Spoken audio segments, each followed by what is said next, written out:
খুব সুন্দর শাড়ির ডিজাইন, এই শাড়ির ডিজাইনটা আরো ভালো। না ভালো আর কাজগুলো সবথেকে বড় কথা একদম ফিনিশিং, কাজগুলো এই সুন্দর। যে আর হ্যাঁ কাজগুলো একদম একদম সুন্দর সুন্দর। আর পাড়ের কাজগুলো তোমরা জাস্ট লক্ষ্য করে দেখো, পাড়ের কাজগুলো দারুণ, পাড়ের আর কাজগুলো ভীষণ তোমরা লক্ষ্য করো। ভারীও নয় যে পড়তে হ্যাঁ গিয়ে খুব বেশি মানে ভারী নয়, একদম মানে প্রায় লাইট ওয়েট, বাট বেনারসি যেটুকু ভার থাকা দরকার সেটা আছেই। সেটুকুই আছে, হ্যাঁ। হ্যাঁ এই হচ্ছে টোটাল শাড়িটা, কি খুব দারুণ সুন্দর। colour।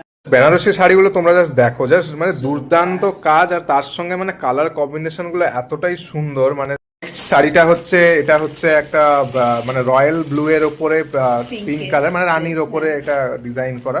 দারুন শাড়িগুলো কিন্তু এক একটাই মানে দুর্দান্ত, এক একটা শাড়িগুলো কালার কম ঝুলিয়ে ঝুলিয়ে রাখলে শাড়িগুলো দেখতে দুর্দান্ত লাগবে, আর গায়ে পরলে তো আরো সুন্দর লাগবে। হচ্ছে এটা একটা গরদের শাড়ি, যেটাও একটা দুর্দান্ত গরদের শাড়ি, মানে দেখতে সুন্দর লাগে এই শাড়িগুলো পুজোর জন্য। অল ওভার বডি মানে অল ওভার হ্যাঁ সোনা মানে গোল্ডেন কালারের বুটির কাজ, সিল্ক শাড়ি এগুলো। তো এগুলো হচ্ছে 3টে কালার নেওয়া আছে, সবগুলো তোমাদেরকে খুলে দেখাচ্ছি।